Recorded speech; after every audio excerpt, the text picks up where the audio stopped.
I hate being a homeowner. There, I said it, and I meant it, and I hate it so much that we're moving out of our house and into an apartment. I borrowed this house from the bank 3 years ago, and I hate it. And some people are asking me why. Why do you hate it? Because I can't afford it. This is where all of my money goes. Every time a bill comes, I just hate owning a home. The Federal Reserve has issued a warning about the state of the housing market, specifically an acceleration of home price decline. They actually said that, guys. Now, they go on to state that home prices have already been going down despite what 99% of mainstream media clowns are reporting. So the question is why such uncertainty? Well, one reason is, and we're going to show you guys that today, is because the data is cooked. The BLS is under investigation, and the census has regularly, and I'll show you guys this here shortly, been changing and manipulating home prices. Now, in addition to this, we're going to give you guys a mortgage rate update and talk about what impact making an $80 a month extra payment really has on your mortgage, and you guys are going to be blown away. Now, I'm going to end this video by showing you guys once again how to use the math to find a once-in-a-lifetime deal. And by the way, you guys, in my market, 2 of those deals just came on the market this week with prices under 2019, and I'll show you guys that as well. These people have lost all of the massive gains from COVID. You guys, they've lost everything. The housing market right now is absolutely toast. And having said that, happy Sunday. I hope you guys had a great weekend, and welcome back to Real Estate Mindset. You guys already know this video is going to be absolutely bonkers. Mitch Vexler, sir, how are you today? Good. I've been doing a lot of work pretty well round the clock on the trial brief. And as a result of Tricolor, which is the company that went broke, we're actually analyzing the credit default obligations of that company and comparing that to the central appraisal districts. Pretty interesting. It's one and the same. It's the equivalent of giving a monkey a loaded gun with collateralized debt. The problem is the monkey pulled the trigger and we're all in the target. And that's what we're going to end up discussing here in a different way, but that's coming momentarily. Mitch, let's start by discussing the warning that the Federal Reserve issued on Wednesday. I had to go to the federalreserve.gov, and then I went to their speeches, and this came out September 23rd, 2025. This is from Vice Chair of Supervision, Michelle Bowman, and this was at the 2025 Kentucky Bankers Association in Asheville, North Carolina. So very, very interesting. I'm going to scroll down here, and a couple things I want to read for you guys because this is absolutely insane that nobody is reporting on this. Now, the first thing is the economic conditions and outlook. I just want to read that first sentence here. The U.S. economy has been resilient, but I am concerned about the weakening in the labor market conditions and softer economic growth. Okay, so she's worried about job loss because remember, you guys, the BLS is cooking the data. Now, this pertains to the housing market. She is acknowledging that home prices are already going down.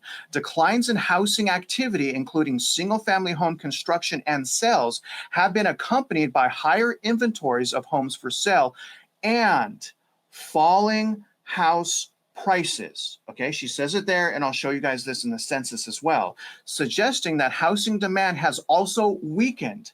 Elevated mortgage rates may be exerting a more persistent drag as income growth expectations have declined, while house prices remain high relative to rent and literally every other matrix, right? It's elevated compared to anything, especially income. Given very low housing affordability, existing home sales have remained depressed since 2023 at levels only comparable with the early 2010s when we were going through the global financial crisis. I am concerned that in the current environment, declines in housing prices could accelerate. So she's acknowledging they're already going down, but she's also saying, hey, giving us a warning that those price declines, and I'm going to just say they are 100% going to accelerate, posing downside risk to housing valuations, construction, and inflation. Home prices have been going down, according to the Census Bureau themselves, have been going down since 2022. So in 2022, the median home value was 404,400.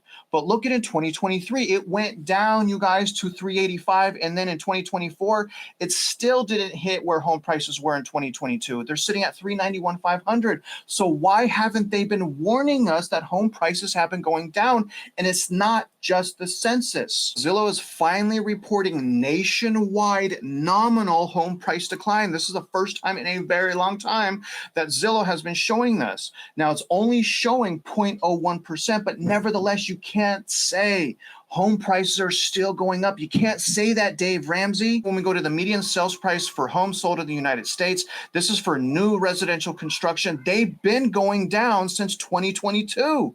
This is undisputable. A lot more room to go down. Look at the Case-Shiller to home price to CPI ratio. They got, you guys, this crash in prices, yes, it's been happening in Austin, but it's barely even begun. In fact, in some metros, the actual accelerated crash for prices, it has barely even started yet. Look at how much room we have to go down. In fact, it's possible we go down to 2018 values, and I'm going to show you two houses right now that are already under 2019 values. This has already started. You just got to know how to see it prior to public pandemonium. I understand the division because the data is cooked. Remember, the U.S. Department of Labor on September 10th is investigating the BLS for challenges in collecting and reporting economic data. On top of that, I saved this information from Fred, who changed median sales prices for new homes in March of 2024. Look at the top chart. Okay, so both of these are for median sales price for new homes. The top chart is from March 25th of 2024. The bottom one is from May 23rd of 2024. And you're going to notice that top chart, look at the home prices for new homes goes to 500,000 and many months over 460. Okay, you guys see that right here? I'm circling that peak. You see that peak right there? I'm circling. They removed the peak. They did it overnight. Look at the bottom now, okay? The same thing, median sales price for new homes in the United States, but they edited the data. It doesn't even barely go past 460,000. Look, it's capped at 460,000 because they changed the data to remove this peak on top here because it was showing the reality of home prices plummeting. That top chart matches up to what Lennar just reported. Nothing matches the bottom chart. Absolutely nothing. Home prices are plummeting, especially for new homes. Before going to Mitch, I want to watch this video. It's a homeowner who misses renting. Listen to this. I bought a house when I was 26 and fell immediately into poverty. Okay, when I lived with my parents, I was living my best luxury lifestyle. I went to South Korea, bought a 2,000 plane ticket, didn't even blink twice. I went shopping, luxury goods, all that. Was traveling, was just, I was living it up. I felt rich. I had no bills. And I had a full-time 9-to-5 job. I was working as a nurse, okay? I was killing it. I bought my own house. That first mortgage payment came in and I was like, oh, this is a situation. But at first you think you can handle it, right? Like, what's a couple thou? What's a couple thou? I got it. But then the pipes in my 80-year-old home broke immediately as soon as I bought the house. Wiped out my savings. Then another pipe in a different area of the house broke. Okay, I'm struggling. Okay, I need help. Then my neighbor's pipe, it was a twin house, her pipe broke. And she didn't believe that her pipe broke, but her pipe broke on my side of the house. So all of that water that was coming down was spraying into my home. And then my water heater broke. When I tell y'all, I went from living in the lap of luxury to destitute immediately. The Federal Reserve saying that they're worried about home price decline accelerating. What does that mean for the housing market? If the Fed governors were so concerned about rising unemployment and deteriorating housing conditions, then what did the Fed and its governors do to eliminate the fake data, which is then levered into bonds and collateralized debt obligations? And what did the Fed do after Wachovia, Enron, Arthur Andersen, WorldCom, Bear Stearns, and Lehman? Here we are back to 2007. The exact same thing literally is playing out right in front of us in the Tricolor bankruptcy. The data was cooked in 2007. The data is still cooked today, except that the collateralized debt, because of the compound cumulative interest, is now many magnitudes larger because the data was cooked. I'm sorry, as I've said before, the Federal Reserve does not deserve to exist. They are the largest purveyor on the planet of fraud. And for them to say, well, now we're concerned about unemployment, this is a family channel. I have a few choice words about this, but the bottom line is I am calling BS on them and the statement. It is disingenuous. They are, in fact, aiding and abetting a criminal conspiracy to defraud because they, the Federal Reserve, did not do their job. They never learned the lesson. The blind spot is the credit default obligations. The blind spot is the bonds. They keep promoting them, but that's the blind spot. Here we are. Speaking of here we are, Mitch, let's go into the next part of this, which is the amortization schedule and mortgage interest rates. And I want to start by showing you guys the massive explosion in refinance applications. Take a look at this. So we're coming to Mortgage News Daily. We're looking at their mortgage applications. Here's the composite of both purchases and refinance. And you can already see in that little blue line down here, massive spike up. But when we cut refinances out of this data and only look at it, just the surge, Mitch. Look at these surge right here. I mean, this surge is definitely over a one-year high. And again, that's the blue line surging up as interest rates go from 6.5% to about 6.26%, okay? So interest rates, again, you see here, they drop only a quarter a point. Only a quarter point, okay? And refinance applications go to the moon. To me, that demonstrates that homeowners right now are absolutely desperate to save any amount of money that they can because you don't refinance for a quarter point or even a full percentage point. It has to be a mega benefit. Now, when we scroll down here and we look at purchase applications, maybe it's kind of trending up, but it's definitely in the gutter right now. I mean, it's not ticked up at all. It's pretty much stayed completely frozen. When we look at mortgage rates, remember before they started the rate cut campaign again last week, mortgage rates for FHA ended up under 6%, but when they started making those cuts, the 10-year treasury skyrocketed back up again. Now, the biggest benefit in conventional, which is your upper left interest rate sitting at 6.38%, is that mortgage insurance or PMI will eventually go away, or you have the option not to have it if you have a 20% down payment, whereas FHA, which is at 6.09%, comes with easier underwriting, lower down payment requirements, and a lower interest rate minus home possible and home ready. So that's at 6.09%. We're going to listen to a video of a homeowner who plans on paying her loan off early, and then we're going to do an analysis of what she's doing to tell her how much money she's really saving. Now that I'm house poor, I've got to make my mortgage payment, so let's do that together. The amount of the mortgage on this house is $362,549.54. We bought this house in April 2025, and our mortgage balance then was $364,500. So we've made a little progress. But like I said, we are definitely in the house poor category, and our monthly payment is $2,919.17. Whew, that's a lot. Of that, almost $3,000, only $347.97 goes toward principal. Then for interest, we are paying $1,926.04.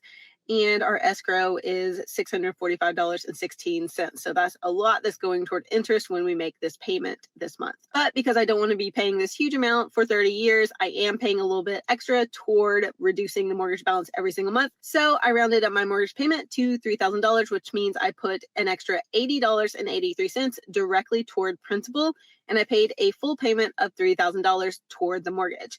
This means our new balance after that $347 and that $80 together reduced it is $362,120.74. Not much of a difference, but we are trying to throw whatever we can toward the mortgage balance when we can, because it makes the biggest difference in the beginning, because it reduces the balance and you pay less interest overall. I've already reverse engineered her mortgage amortization schedule. Her loan amount is $364,500. She gave us a payment of P&I. The total of that was $2,274.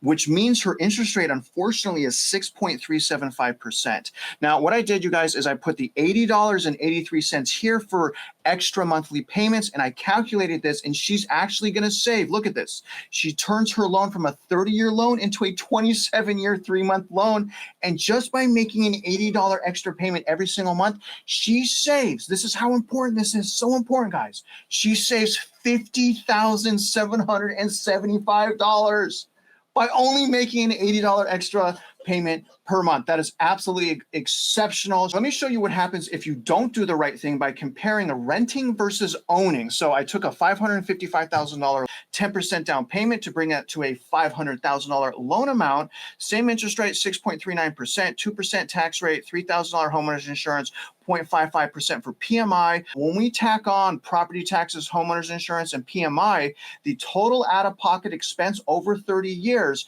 is $1.57 million. So my loan amount, remember, is $500,000, but it's going to take me $1.57 million to pay that back, which means 300% of my money goes towards my expense. Whereas if I was renting, only 100% would go towards my mortgage, and then I could take my down payment and buy something like, I don't know, silver. Listen to this young man who regrets buying his house because he tied up $330,000 of his money for a down payment. My biggest financial regret that I've ever had in life was purchasing a home back in 2021 for these 3 reasons.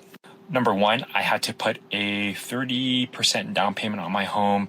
My down payment was roughly around $330,000. I bought my 2-bedroom, 3-bath townhome for $910,000. And the reason why we had to put so much down at the time was just because of my income. I was only making around, I think, $100,000 to $110,000. That was the only way we could get the math work. Now, my monthly mortgage payment, if you factor in interest, taxes, HOA, etc., it's roughly around $4,200.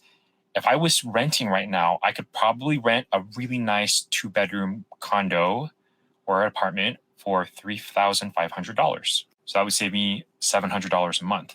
However, had I just not bought a home, I could have taken that $300 and $10,000, $20,000 that I used as a down payment and just invested in the stock market. We all know the stock market bottomed in 2022, and you see where it is today, right? I could easily have an extra, at the very minimum, a couple $100,000 in my stock portfolio. Number two, in the market that I live in, renting is actually cheaper than buying a home. Again, as I previously stated, I probably am paying an extra, $700 to $1,000 more per month by owning a home rather than renting one. And then number three, owning a home is just really, really overrated. There's maintenance that you have to worry about. I've already had to replace an AC, and my home is like 3 to 4 years old. So it's actually really, really new. I'm sure at some point I'm going to have to replace a dishwasher, a washer and dryer. Owning a home is not cheap. There are a lot of expenses that come with maintaining a home, and you have to do it yourself. If I lived in an apartment complex, I could call the landlord and then they would send somebody to help me fix the problem. Honestly, if I could do it again, I would just rent a nicer apartment or a condo, whatever, in a nicer community, and then just invested my money instead in the stock market. Mitch, what is a huge spike in refinance applications with only a slight decrease in interest rates? Tell us about the state of homeowners. The people who are doing the refi are not saving any money. They are living off the cash from the refi. So all they're really doing with the refi of the debt is speeding the timeline forward to their eventual bankruptcy. And the problem is they don't know it because they don't understand how to use an amortization schedule. So they've taken the marketing behind the idea, well, you can just refinance your house and pull cash out. Isn't this great? Go build a bathroom. Go put money in your pocket. Go buy a car. None of those things are true. It's all hype. It's all advertising.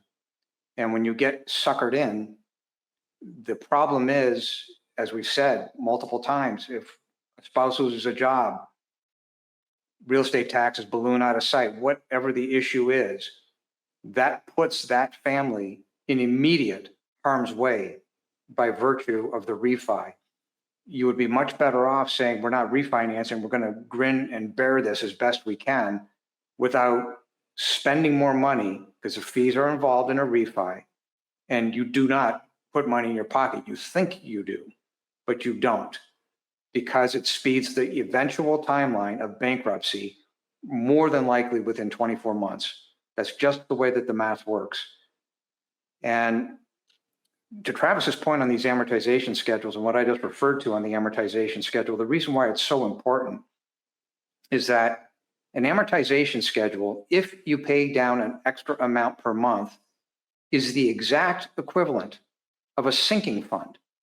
So a sinking fund is what the central appraisal districts and the schools are supposed to be using to pay down the eventual debt of the bonds. You have a bond, you want to be able to pay it down, you want to bridge a portion of that. So when it comes time to roll that debt over, it's much less. It's the exact same thing on an amortization schedule.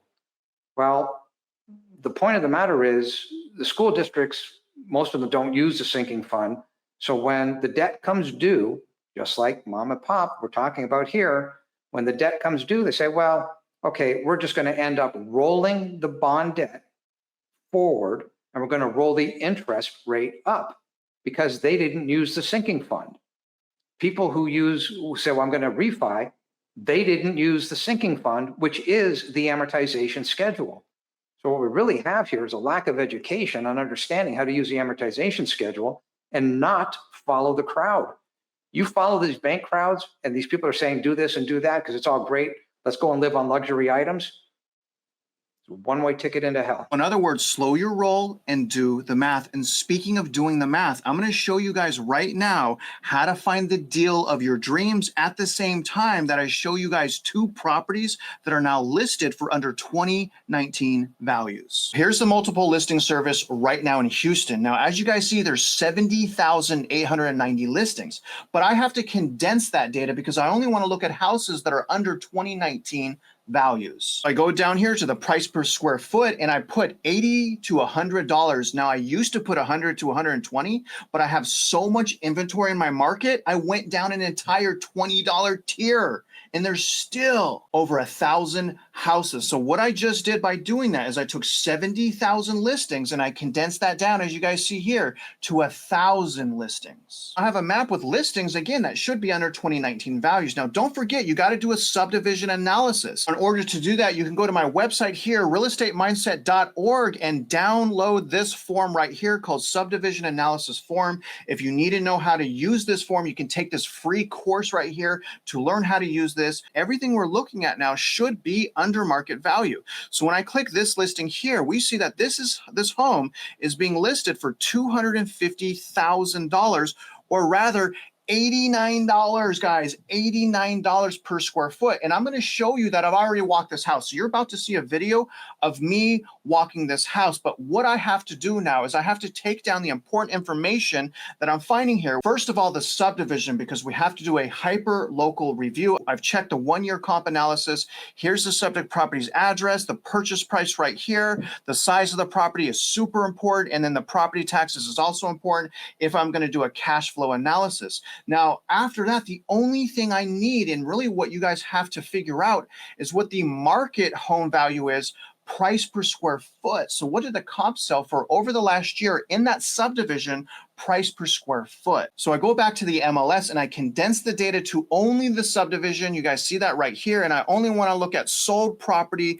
If I was going to buy this house personally, I'm going to go back 5 years, but I'm only going to go back 1 year. So when I do that, it pulls up 4 different comps. Let me show you guys the results. I'm only going to select comps that are within 500 square feet of the subject property, which is essentially the bottom 2 homes. If this was Zillow, is add the purchase price and the size of these houses together and then divide by 2. But because I have the software, it does it for me automatically. And you guys can see the average price per square foot in the last year in that subdivision is $157.71. I put that $157.70 for market home value price per square foot. And with that number right there, you guys, I can figure out so many different things about that subdivision. I'm going to pull up my calculator right here and I'm going to take that $157.70 and I'm going to multiply it by the size of the house, which is 2,793. gives me a market value of that house once it's upgraded to market value levels is $440,000. And this is just the gross wedge, keep in mind. When I reduce the market value by the purchase price of $250,000, that means that my wedge on this property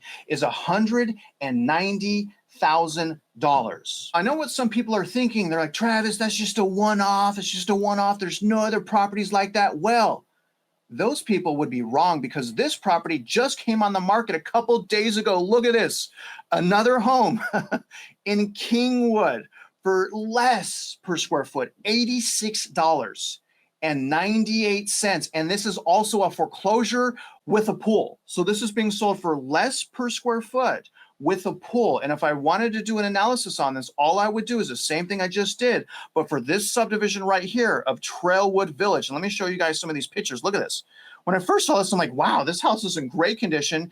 Look, and the kitchen is in great condition. I mean, this is not a bad house. Look at this, right? Not bad at all. And then I keep going. I'm like, wait a minute, that pool looks pretty bad. So the next most important thing to do is once you've done the math, go walk the property, but don't walk the property before doing the math. Now I have a video of me walking the property. Here's what I found. So the first thing is I want to see the condition of the neighborhood. It looks pretty clean, looks peaceful, right? As I'm going into there. Now you don't buy real estate online. Now when I first got there, look at, it's missing all of the fascia and the soffit. Look at that. There's like a 16-foot hole. I'm already thinking how many animals in there? How many times has it rained? Is the entire attic something I have to regut? Another hole right there. You guys, when I went into this house, there's animal crap everywhere. There's animals inside this house. There's all of that vegetation. I'm worried about termites. The gutters hanging off the fascia, damaging the fascia as well. And then the foundation, shockingly, not too bad. Those cracks are fairly normal when they're going through the grout like that. What would worry me is if there's a horizontal, there's a vertical line going through the brick, but the mortar is not as bad. Does the math work on that house? Yeah, pretty much, but I didn't make an offer on it because I don't want to regut the entire attic. With all the holes in the roof like that, you know that there's damage in the attic more than likely. And when I went into the house, you guys, I have never been to a house with more animal droppings as I did to that house. I mean, it was a toxic waste dump, but the math works, but you got to walk that property, but not before the math. To really bring my point home, let's watch this video of a new construction homeowner who had a mouse infestation, and let's look at the damage that created. I have to put this one on mute because they are doing music that will give me a copyright, but they found one mouse under their oven or their cupboards, and then they started removing more cupboards and found an entire infestation in their kitchen. And this is a brand new home, but what I'm trying to show you guys is just one mouse or squirrel or raccoon, if they get in your house and they stay in your house, look at the amount of damage that they can do to your house. And that was my main worry about the house that I just showed you. I don't know what the damage is like in that attic, and I don't want to spend roughly, $60,000 to $70,000 to $80,000 on that house and then spend all that time and effort.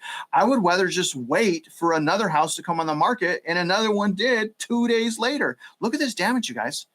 Absolutely wicked stuff here. And a leak from the AC with mold. I mean, holy smokes, do you guys really want to buy a new house right now? Absolutely terrible. Absolutely terrible. There's the mold right there. Unbelievable. I mean, my heart's sinking. What is that? Oh my gosh. Look at, and then some of the repairs. Holy smokes, the entire kitchen torn out. Home ownership. Mitch, why is it so important to use math and not emotion when buying real estate? Why is math so important? If you bought a house of that caliber, because my wife loves the area, my husband loves the area, he was born in this vicinity, and you fall in love with it and you pay market price and you end up in that condition, it's not that you paid market price. It's that you paid market price plus the cost of the damage to repair the damage. So you're so far upside down, you will never see the light of day. And therein lies the problem. If you buy properly, you're buying on a margin of safety.